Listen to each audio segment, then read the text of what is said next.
Hola, buenos días. En el primer esquema de esta práctica realizaremos una comprobación de interferencias en cables. Los elementos que necesitaremos son un generador de baja frecuencia, un osciloscopio, dos cables con un conector BNC en un extremo y unas pinzas de cocodrilo en el otro, y los cables a comprobar serán un cable telefónico bifilar, un cable RG59 con conectores BNC macho y un cable UTP de par trenzado.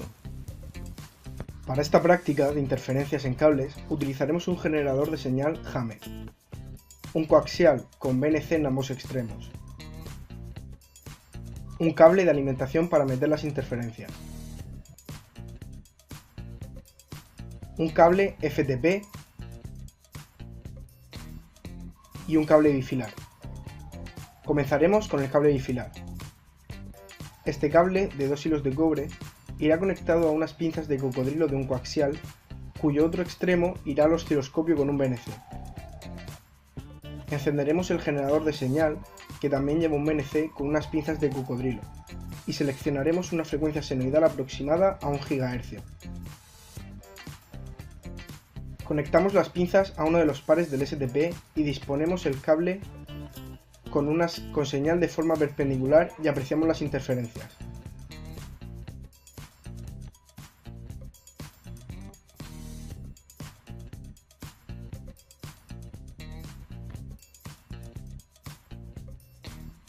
A continuación, haremos la comprobación en un cable coaxial que, como podemos observar, es el más resistente a las interferencias. Conectamos las pinzas al vivo y a la malla y observamos que las interferencias son casi nulas.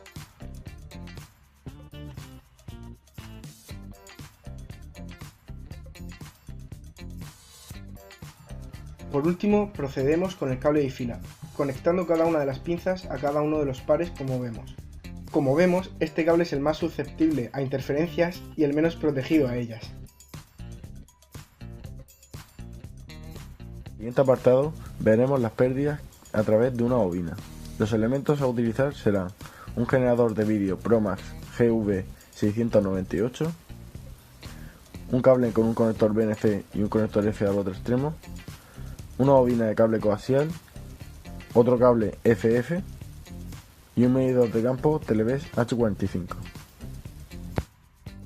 Para el segundo apartado del nivel básico necesitaremos un generador de televisión analógica, una bobina de cable coaxial y un medidor de campo Televes H45. En primer lugar, aplicaremos una señal con el generador poniendo este en el canal 21. Lo conectaremos a través de un conector BNC y un cable coaxial con un adapte AF a una bobina de cable coaxial.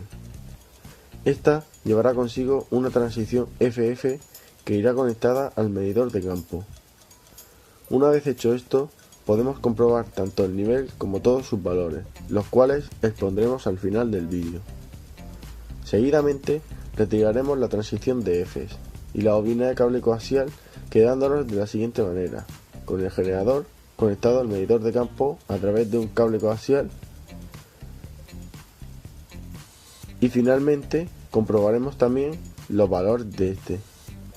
Como vemos, los valores sin bobina eran de 87,2 decibelios microvoltios, con la bobina conectada eran de 76,4 decibelios microvoltios y el nivel de pérdida rondaba los 10,8 decibelios microvoltios. Ahora vamos a realizar una comprobación de pérdidas de fibra óptica con el certificador de cableado Fluke 2000.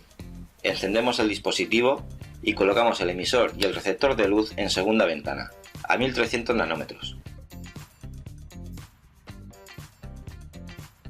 Seleccionamos que vamos a medir fibra óptica y multimodo. En Enter, fibra óptica, Enter de nuevo y multimodo. Una vez hecho esto, nos vamos a Single Test. Prueba de fibra, pulsamos Enter.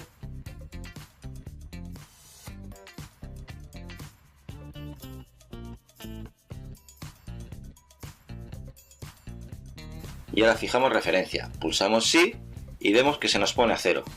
Lo que acaba de hacer es anular las pérdidas del tramo de fibra que estamos usando.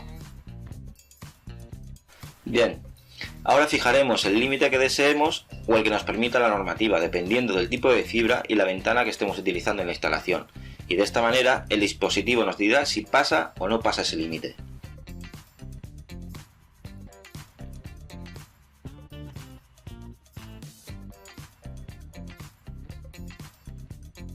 Lo dejaremos en 4,70 decibelios y pulsaremos Enter.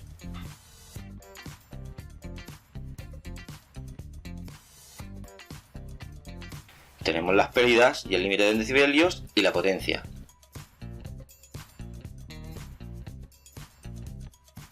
Lo que nos dice que tenemos de pérdidas es muy poco, pero realmente tenemos más. Lo que pasa es que el equipo lo tenemos calibrado. Si observamos, la referencia la ha cogido a menos 20,93 dBm, o sea, que la pérdida que tiene este latiguillo es de 0,93 dBm. Ocurre que el aparato nos resta las pérdidas de cable y conectores de manera que nos muestre solamente las pérdidas del enlace, metros, etc.